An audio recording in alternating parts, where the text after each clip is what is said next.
Hi friends, അജിന്ത്യ ബിസ family വ്ളോഗിലേക്ക് എല്ലാവർക്കും സ്വാഗതം. കുളിയൊക്കെ കഴിഞ്ഞു വന്നു രാവിലെ തന്നെ. എന്താ വിചാരിച്ചിട്ടുണ്ടാവും അല്ലേ? രാവിലെ തല ഇപ്പോൾ നേരത്തെ കുളിക്കാറില്ല. ഞാൻ ഒരു 10-11 മണി ആവാറുമ്പോഴേക്കേ കുളിക്കാറുള്ളൂ. ഇന്ന് അടുക്കളയിലേക്ക് എത്തിയിരിക്കാൻ രാവിലെ തന്നെ കുറേ തുണികൾ കഴുകിയിടാനുണ്ടായിരുന്നു. വെയിലാവുമ്പോൾ നമുക്ക് ടെറസിൽ നിൽക്കാൻ ബുദ്ധിമുട്ടാവും. അപ്പോൾ ഇനി ഇതാ വാഷിംഗ് മെഷീനൊക്കെ എടുക്കുകയാണ്. അപ്പോൾ ഇനി അത് അലക്കിക്കൊണ്ടിരിക്കുക. പിന്നെ എൻ്റെ ചോറും കറികളൊക്കെ വെക്കാനുള്ള ഒരു പരിപാടിയിലാണ്.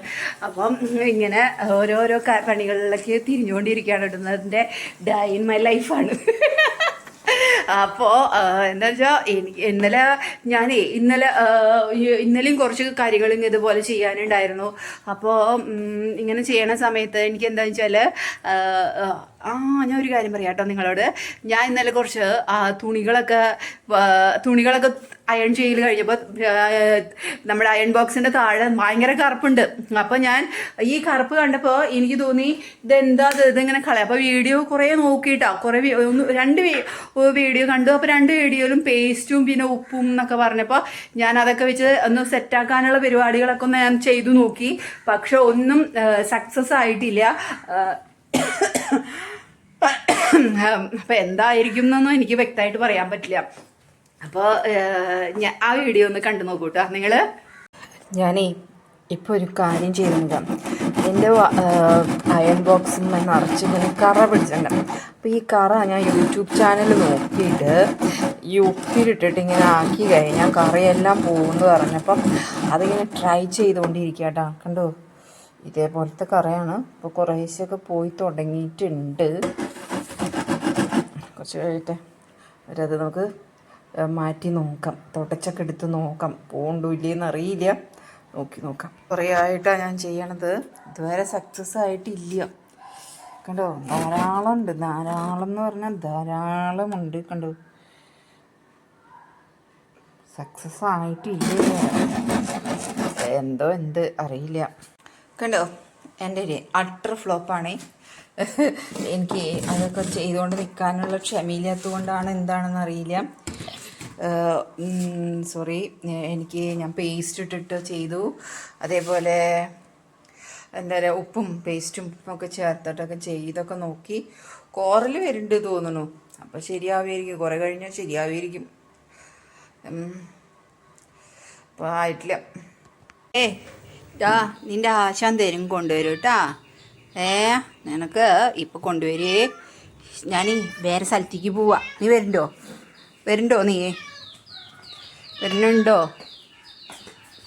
നമ്മൾ ആ ചക്ക ഇടാൻ പോവാണ്. അപ്പോൾ ആ ചക്ക ഇട്ടിട്ട് വരാം. ഞങ്ങൾ ആദ്യമായിട്ടാണ് ഈ ചക്ക ഇടാനായിട്ട് പോണത്. അപ്പം ഞാനാണിന്ന് ചക്ക ഇടാമെന്ന് വിചാരിച്ചു. ഇത്തിരി കയറ്റം അല്ല, അതിൻ്റെ ഹൈറ്റ് കുറവാണല്ലോ. അപ്പോൾ ചേട്ടൻ തോട്ടി എനിക്ക് താഴേക്ക് ഇട്ട് വന്നു. അപ്പോൾ എനിക്കിത് ഇടണമെന്ന് എനിക്ക് നിർബന്ധമായിരുന്നു. കാരണം ആദ്യമായിട്ടുണ്ടായ ചക്കയല്ലേ, അപ്പോൾ അത് എനിക്ക് തന്നെ ഇടണമെന്ന് എനിക്ക് നിർബന്ധമായിരുന്നു. അപ്പോൾ അതുകൊണ്ടാണ് ഞാൻ ചക്കയുടെ നമ്മൾ വിഷുവിന് പൊട്ടിച്ചു കേട്ടോ. വിഷുവിന് ഞങ്ങൾ കണി വയ്ക്കാനായിട്ട് ഇടിച്ചക്ക പൊട്ടിച്ചിട്ടുണ്ടായിരുന്നു. അപ്പോൾ ടേസ്റ്റ് ഉണ്ടായിരുന്നു. ഇടിച്ചക്ക നല്ല സ്വാദുണ്ടായിരുന്നു. ഒരു പഫി ആയിട്ട് ഇരിക്കുന്നൊരു ഇടിച്ചക്കയായിരുന്നു. നല്ല ടേസ്റ്റ് ഉണ്ടായിരുന്നു. പിന്നെ അപ്പോൾ തന്നെ വിചാരിച്ചിട്ടുണ്ടായിരുന്നു. അപ്പോൾ ഇപ്പോൾ എന്താണെന്ന് വെച്ചാൽ ഈ വേനൽക്കാലം ആയതുകൊണ്ടാണ് ഒരു വട്ടമായിട്ട് കേട് വരില്ലേ, കക്കണ. അപ്പം അങ്ങനെ വന്നിട്ടുണ്ട്. ഇപ്പോൾ ഈ ഒരെണ്ണം ഇട്ടെങ്കിലും പിന്നെ അടുത്തതിലും ചെറുതായിട്ട് ഒരു കേടൊക്കെ വരണ പോലെയുണ്ട്. അപ്പോൾ വേഗം ഇടണം അതൊന്ന് വിചാരിച്ചിട്ടുണ്ട്. അപ്പോൾ ആദ്യമായിട്ടുണ്ടായി ചക്കയല്ലേ, വെറുതെ നശിപ്പിച്ച് കളയാൻ പാടില്ലല്ലോ നമ്മൾ. എനിക്കങ്ങനെ ചക്ക ഭയങ്കര ഇഷ്ടമാണോ. ചക്ക വെട്ടി നന്നാക്കി തരാൻ ഒരാളുണ്ടായാൽ മതി. ബാക്കിയൊക്കെ നുറുക്കലും ഇതൊക്കെ ആയാലും എനിക്ക് കുഴപ്പമൊന്നുമില്ല. എനിക്ക് അങ്ങനെയാണ്. അപ്പം ഇങ്ങനെ ഒരു തോട്ടി ഇത്തിരി കനം കുറവാണ്, എങ്കിലും നീളം കൂടുതലായിരുന്നു. എങ്കിലും ഞാനതൊക്കെ റെഡിയാക്കി സെറ്റൊക്കെ വെച്ചു വിടാം. അപ്പം എനിക്കിഷ്ടമാണ് രാവിലെ കുളി കഴിഞ്ഞ് വന്നിട്ട് തോട്ടി എടുത്ത് ചക്കയൊക്കെ ഇട്ട് വരുമ്പോഴേക്കും വേർപ്പ് അസഹനീയമായ ചൂടല്ലേ. അപ്പം നല്ല ചൂടുണ്ടായിരുന്നു. ഇപ്പോൾ ഒരു സമയം ഒരു 7 മണി കഴിഞ്ഞിട്ടേ ഉള്ളൂ. പക്ഷേ എന്താ വെയിൽ. ഞാൻ നേരത്തെ എണീറ്റിട്ടാണ് കേട്ടോ ഞാൻ തുണികളെല്ലാം കഴുകിയിട്ടത്. അതായത് ഇപ്പോഴും വാഷിംഗ് മെഷീനിൽ തുണികൾ കെടുക്കണം. ഞാനതപ്പോൾ അത് കൊണ്ടുപോയി ഇടാൻ വേണ്ടിയിട്ടുള്ള പരിപാടി നടന്നുകൊണ്ടിരിക്കുകയാണ് കേട്ടോ. അപ്പോൾ അങ്ങനെ ചക്ക അങ്ങ് എടുത്തു. നമുക്ക് ഇനി ചക്ക കൂട്ടാൻ അങ്ങ് വെക്കാൻ വേണ്ടിയിട്ടുള്ള ആ ഒരു സന്തോഷമാണ് കേട്ടോ എൻ്റെ മനസ്സിൽ. എനിക്ക് ചക്ക കൂട്ടാൻ ഭയങ്കര ഇഷ്ടമാണ്. നിങ്ങൾക്ക് എല്ലാവർക്കും അറിയാലോ, അങ്ങ് അറിഞ്ഞില്ലെങ്കിൽ എന്ന് പറഞ്ഞോ, എനിക്ക് ഭയങ്കര ഇഷ്ടമാണ് ചക്ക. അപ്പോൾ ആ ചക്ക കൂട്ടാൻ വെക്കാനുള്ള എൻ്റെ അത്യുത്സാഹപൂർവമായ ഒരു ദിവസത്തിലേക്കാണ് കേട്ടോ എല്ലാവരും ഞാൻ സ്വാഗതം ചെയ്യുന്നത്. അതേ, ചക്കയൊക്കെ കാച്ചൽ കഴിഞ്ഞു കേട്ടോ. നല്ല ടേസ്റ്റ്, നല്ല സ്വാദ് ചക്ക ഉപ്പേരി ഞാൻ വെച്ചത്. പിന്നെ അതുകൊണ്ട് എനിക്ക് ഭയങ്കര ആദ്യമായിട്ടാണ് നമ്മൾ ഈ ചക്ക വെക്കുന്നത്. നല്ല ടേസ്റ്റുള്ള ചക്ക കേട്ടോ, നല്ല ടേസ്റ്റ് ഉണ്ട്. മീനാണ് വറുത്തത്, മീൻ വറുത്തിട്ടുണ്ടായിരുന്നു ചാള. 2 ചേട്ടന് കൊടുത്ത് 2 ഞാൻ ഇവിടെ വെച്ചു. മത്തങ്ങയും പയർ എരിശ്ശേരിയാണ് വെച്ചത്. ചക്ക എന്നാലും മത്തങ്ങയും പയർ എരിശ്ശേരി വെക്കാൻ കണി വെച്ച മത്തങ്ങ കുറേ നാളെ നമ്മൾ നോക്കി ചിരിക്കുന്നു, എന്നെ എടുക്കൂ എന്നൊക്കെ പറഞ്ഞ് കിണുങ്ങാൻ തുടങ്ങിയിട്ട്. അപ്പോൾ ഞാനത് മത്തങ്ങയും പയറും ഇങ്ങോട്ട് എരിശ്ശേരി വെച്ചതാണ്. അപ്പോൾ നല്ല ടേസ്റ്റാണ്. കുറച്ച് മത്തങ്ങ ബാക്കി വെച്ചിട്ടുണ്ട്, പിന്നെ എപ്പോഴും എന്തെങ്കിലുമൊക്കെ കറിയിട്ട് വെക്കാമല്ലോ എന്നൊക്കെ വിചാരിച്ചിട്ട്. ഇവിടെ സോക്സൊക്കെ ഇടുകയാണ്. അപ്പോൾ നമുക്ക് എത്രയും പെട്ടെന്ന് തോരിടാൻ പോകാം. കണ്ടില്ലേ, വേർത്ത് കുളിച്ച് നിൽക്കുന്നത്. പണികളൊക്കെ കഴിഞ്ഞു, ഇതാ അലക്കലൊക്കെ കഴിഞ്ഞു. ഇനി നമുക്ക് വാതിലങ്ങ് അടയ്ക്കാം, നമ്മുടെ വാലടയ്ക്കാം, അടുക്കള വാതിൽ അടച്ച് കുറ്റിയിടാം. എന്നാ വെച്ചാൽ ചൂട് ഇപ്പം പറയുന്നത് കേട്ടില്ലേ, അല്ലെങ്കിലും ഞാൻ കുറ്റിയിട്ടുണ്ട്. ചേട്ടൻ പോകുമ്പോഴേക്കും പോയി ഞാൻ വാലൊക്കെ അടച്ച് കുറ്റിയിടാറുണ്ട്. ഇഴജന്തുക്കളൊക്കെ വരണു എന്നൊക്കെ പറയുമ്പോൾ പേടിയോ. കുഞ്ഞു മക്കളില്ലേ, എത്രയോ കുഞ്ഞു കുട്ടികൾ. നമ്മളൊക്കെ പണ്ട് കാലത്ത് പാടത്തും പറമ്പിലൊക്കെ ഇങ്ങനെ അല്ലഞ്ഞ് തിരിഞ്ഞ് കളിച്ചിരുന്ന വേനൽക്കാലം ആണ് ഇതൊക്കെ. പക്ഷെ ഇപ്പോൾ കുട്ടികൾക്ക് അതൊന്നും ശരിയാവണില്ല. കുട്ടികൾ കളിക്കാൻ പോകുമ്പോൾ അവരറിയുന്നില്ല ഒക്കെ ഉണ്ടല്ലോ. നമ്മളെന്തോരം മുള്ളു തറച്ചിരിക്കണോ, എന്തോരം ഓടിച്ചാടി വീണ്. അങ്ങനത്തെ ഒരു വലിയ, ശരിക്കും പറഞ്ഞാൽ നമ്മുടെ ഭാഗ്യം കൊണ്ടാണ് നമ്മൾ ജീവിച്ച് മുന്നോട്ട് വന്നത്. ഇത്രയും ചൂടൊന്നും ഉണ്ടായിരുന്നില്ല. അതായത് തൃശ്ശൂർ ഇപ്പോൾ വാർത്തയിൽ പറഞ്ഞു 41 ഡിഗ്രി സെൽഷ്യസ് ചൂട് താപനില രേഖപ്പെടുത്തിയിരിക്കുന്നു. എൻ്റെ പൊന്നെ, രാത്രി 9 മണിയായിട്ടുള്ളൂ. അപ്പോഴേക്കും ഞാൻ അങ്ങനെ വിയർത്ത് കുളിച്ച് ഒരു പേക്കോലായി. അതാ വരണം. ഏട്ടൻ പോവായി. ഇനിയിപ്പോൾ ഞാൻ അകത്തോട്ട് കയറട്ടെ. അവൾക്ക് ബിസ്ക്കറ്റും കാര്യങ്ങളൊക്കെ കൊടുത്തിട്ടുണ്ട്. ഇനി തോരയിടണം, തുണികളൊക്കെ വെച്ചിട്ടുണ്ട്.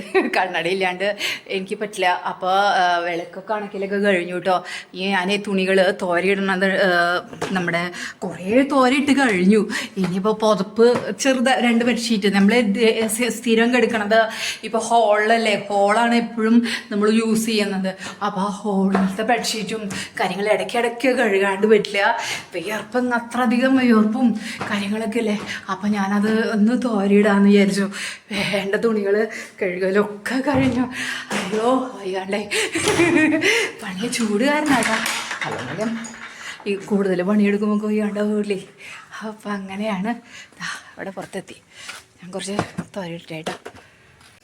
കണ്ടോ, ഇഷ്ടംപോലെ തുണികളങ്ങ് തോരയിട്ടങ്ങ് വച്ചിരിക്കുകയാണ്. ഇനി ഇതെല്ലാം ഒരു അരമണിക്കൂർ കൊണ്ടൊക്കെ ഉണങ്ങി കിട്ടിയിരിക്കും. എല്ലാ രസമാക്കി തോരയിട്ട് വെച്ച്. ചൂട് സഹിക്കാൻ പറ്റണില്ല. എല്ലാവരും വെള്ളം കുടിക്കണേണ്ട, ധാരാളം വെള്ളം കുടിക്കണം. എനിക്ക് കുടിക്കണം. ഞാനും ഇതേപോലെ മടിയൊക്കെ ഉള്ള ആളാണ്. ഒത്തിരി വെള്ളമൊക്കെ കുടിക്കാനൊക്കെ. പിന്നെ ധാരാളം വെള്ളം കുടിക്കണം, എങ്കിലാണ് നമുക്ക് ഇതൊക്കെ സെറ്റായി പോവുള്ളൂ നമ്മുടെ ലൈഫൊക്കെ. അല്ലെങ്കിൽ ഭയങ്കര ബുദ്ധിമുട്ടാണ്. പിന്നെ എന്താണെന്ന് വെച്ചാൽ, പിന്നെ എന്തിട്ട് പറയാൻ വന്നേ, നമ്മൾ കണ്ടില്ലേ, നമ്മൾ ഈ വാർത്തയിൽ കാണുമ്പോൾ എനിക്ക് ഭയങ്കര പേടിയാണ്. ഈ കുട്ടികൾ പാമ്പ് കടിച്ചു, അങ്ങനെ ജനാല തുറന്നിട്ടിട്ട് അതിൻ്റെ ഉള്ളിൽ കൂടെ വന്നു എന്നൊക്കെ പറയുമ്പോൾ ഞാൻ എന്നിട്ട് ഏട്ടനോട് ഇപ്പോഴും പറയും, ജനാലയിൽ നിന്ന് നമ്മൾ ഈ ഇവിടുത്തെ മുകളിലൊക്കെ ജനാലയൊക്കെ തുറന്നിടാറുണ്ട്. ഇങ്ങനെ പലപ്പോഴൊക്കെ തുറന്നിടല്ലേ എന്നൊക്കെ വിചാരിക്കും. ഞാൻ ചേട്ടൻ്റെ പാൻസ് ഉണങ്ങിയതാട്ടോ, അതൊക്കെ അവിടെ ഇട്ടു. പിന്നെ എന്താ വെച്ചാൽ, പണ്ടൊക്കെ നമ്മൾ ഓടി കളിക്കും ഈ വേനൽക്കാലം ഒന്നും ആവാൻ വേണ്ടി. മാർച്ച് 31 എന്ന് പറഞ്ഞു കഴിഞ്ഞാൽ പിന്നെ ബോക്സൊന്നും ഇല്ല. മാർച്ച് 31 എന്ന് പറഞ്ഞാൽ നമ്മൾ ലാവിഷായിട്ടാണ് വരിക. എന്നിട്ട് ഓടി കളിക്കാൻ വേണ്ടിയിട്ട് പിന്നെ അവിടെ നിന്ന് അങ്ങ് തീമറുക്കാന്ന് പറഞ്ഞാൽ തീമറുപ്പാണ്. അത് കഴിഞ്ഞ് ഒരു വിഷു കഴിയണം, മാമൻ്റെ അവിടേക്ക് കൊണ്ടുപോകണമെങ്കിൽ വിഷു കഴിയണം. വിഷു കഴിഞ്ഞ് വിഷുവിൻ്റെ അന്ന് ഊണ് കഴിക്കാൻ പോയാൽ പിന്നെ മാമൻ്റെ അവിടെയാണ് സെറ്റാവുക. അതുവരെ വീട്ടിലെ വീട്ടിലത്തെ ഒരു അംഗമാണ്. അങ്ങനെ പുസ്തകങ്ങൾ ബാഗുകളൊക്കെ ഒതുക്കി റെഡിയാക്കി വെക്കും, എല്ലാ കാര്യങ്ങളൊക്കെ നമ്മുടേതായ കാര്യങ്ങളൊക്കെ ചെയ്യും. നിങ്ങൾ അങ്ങനെ ചെയ്താൽ അങ്ങോട്ട് വീടുള്ളൂ, മാമൻ്റെ കൂടെക്ക് വീടില്ല, മാമൻ്റെ കൂടെ വീടില്ല എന്നുള്ളതാണ് എൻ്റെ വീട്ടിൽ ഏറ്റവും വലിയ ബുദ്ധിമുട്ടുകൾ ഉണ്ടായിരുന്നത്. അത് മാമൻ്റെ കൂടെക്ക് പറഞ്ഞേക്കില്ല, അപ്പോൾ മാമൻ്റെ കൂടെക്ക് പോകണമെങ്കിൽ നിങ്ങളതൊക്കെ ചെയ്തിരിക്കണം എന്നൊക്കെ പറയും. അച്ഛൻ്റെ ഓരോരോ ഇതായിരുന്നു. അപ്പോൾ അച്ഛൻ ഞങ്ങളെന്ന് ചെയ്യും വേഗം അത് ഓരോന്നൊക്കെ ഒതുക്കിയൊക്കെ വെച്ച് അത് പറഞ്ഞ പണികളൊക്കെ വേഗം വേഗം ചെയ്ത് അങ്ങനെ സെറ്റാകും. അങ്ങനെ മാമൻ്റെ കൂടെക്ക് പോകും. മാമൻ്റെ കൂടെക്ക് പോയി കഴിഞ്ഞാൽ പിന്നെ അവിടുത്തെ പാടം പറമ്പ് അത് അടിച്ച് പൊളിച്ച് തൊട്ടപ്പുറത്ത് അമുതേരി വീടുണ്ടല്ലോ, അപ്പോൾ അവിടെയൊക്കെ ആയിട്ട് നമ്മളിങ്ങനെ അടിച്ച് പൊളിച്ച് അങ്ങ് നടക്കും. എന്താ പറയുക, കുറേ ആൾക്കാരുണ്ട് അവിടെ, കുറേ ആൾക്കാർ അടികൂടൽ, വഴക്കുണ്ടാക്കൽ, കരയിൽ, കുഞ്ഞുകുട്ടികളിൽ എത്ര ചൂട്ടത്തും നമ്മളിങ്ങനെയൊക്കെ വരാം. 1 മണി ഭക്ഷണം കഴിക്കാനായിട്ട് 12 മണി തൊട്ട് 2 മണി വരെ ഒരു ഗ്യാപ്പ് എടുക്കും കേട്ടോ. ഞങ്ങൾ കളിയുടെ ഇതിൽ ഒരു ഗ്യാപ്പൊക്കെ എടുക്കും, എന്നിട്ട് കളിക്കാനായിട്ട് പോകണം കാര്യങ്ങളൊക്കെ ഉണ്ടായിരുന്നത്. എന്തായിരുന്നു അല്ലേ അന്ന്. നമ്മളിങ്ങനെ പാമ്പുകളെയും ചേരകളെയൊക്കെയാണ് വല്ലപ്പോഴൊക്കെ കാണുക പറമ്പിലൊക്കെ. നമ്മൾ പറമ്പിലൊക്കെ നനയുള്ള പറമ്പുകൾ എല്ലാമായിരുന്നു. അപ്പം അങ്ങനെയൊക്കെ നമ്മൾ അങ്ങനെയൊക്കെ അല്ലേ കാണാം. അപ്പം എനിക്ക് പേടിയോ, കുഞ്ഞുമക്കളൊക്കെ ഓടി കളിക്കുമ്പോൾ ഇങ്ങനെയൊക്കെ ആവണോ, അവർക്കൊന്നും അറിയുന്നില്ല, ആർക്കും അറിയുന്നില്ല ഇന്നതാണ് നമ്മൾ. അല്ലെങ്കിൽ നമുക്ക് പണ്ട് എന്ന് വെച്ചാൽ നമുക്ക് എന്തെങ്കിലും ഒരു സംഭവം ഒരു ഇന്ന സാധനമാണെന്ന് പറയാൻ അറിവുള്ള അച്ഛനും അമ്മയും അച്ചാച്ചനും അമ്മാമ്മയും ഒക്കെ ആയിരുന്നു നമുക്കുണ്ടായിരുന്നത്. ചുറ്റും ഒരു ലോകം എന്ന് പറഞ്ഞാൽ, നമ്മുടെ ലോകം എന്ന് പറഞ്ഞാൽ വലിയൊരു ലോകമായിരുന്നു, വലിയൊരു ലോകം. അതിൽ നിന്ന് ചെറിയൊരു ലോകത്തെ നമുക്ക് നമ്മുടെ അറിവുകൾ പോലും അല്ലെങ്കിൽ നമ്മളുടെ ഒരു മനസ്സും എനിക്ക് പോലും അറിയില്ല എന്ത് സംഭവം, അതുപോലെ നമ്മൾ ശുഷ്കിച്ച് പോയ ഒരു മനസ്സായി പോയി എന്നാണ് എൻ്റെ. വലിയൊരു ലോകത്തിൽ നിന്ന് ഒരു ചെറിയ ലോകത്തേക്ക് വന്നപ്പോൾ ഉണ്ടാകുന്ന അപകടങ്ങളാണ് ഇതെല്ലാം എന്നാണ് എനിക്ക് ഫീൽ ചെയ്യുന്നത്. പിന്നെ നമ്മൾ പണ്ടത്തെ പോലെ ശ്രദ്ധിക്കുന്നില്ല. നമ്മൾ അങ്ങനെ ആയിരുന്നു എന്നല്ലല്ലോ. എല്ലാവരും വാസസ്ഥലം മാറി താമസിക്കുന്നു, നമ്മളിപ്പോൾ നമ്മുടെ വാസസ്ഥലം മാറി പോകുന്നു. അപ്പോൾ അതുപോലെ അവരെ ഒന്നും പറഞ്ഞിട്ട് കാര്യമില്ല, അവർക്കും ജീവിക്കേണ്ട ഈ ഭൂമിയിലെന്ന് പറഞ്ഞാണ്. പക്ഷെ കുഞ്ഞുമക്കൾ അറിയാതെ പോയി, അത് പറയുമ്പോൾ മറ്റുള്ളവർക്ക് മനസ്സിലാകാതെ പോയി എന്നൊക്കെ ഞാൻ ഇങ്ങനെ കേട്ടപ്പോൾ എനിക്ക് ഭയങ്കര സങ്കടം തോന്നിയിട്ടാ. ഏകദേശം സത്യം പറഞ്ഞാൽ മക്കളില്ലാത്ത ഒരു വിഷമമുണ്ടല്ലോ, അപ്പോൾ അതിൽ ഇതൊക്കെ ഒരു സങ്കടം തന്നെയാണ്. നമുക്ക് എല്ലാവരും ഇങ്ങനെ കരയണം കാണുമ്പോഴൊക്കെ എന്താ ചെയ്യുക. അപ്പം അങ്ങനെയാണ് കേട്ടോ. അച്ഛൻ്റെ പ്രസാദ് ഫാമിലിയോട് signing off. Tata bye bye. ശരി കേട്ടോ, ഞാൻ ഇതാവും. ശരി.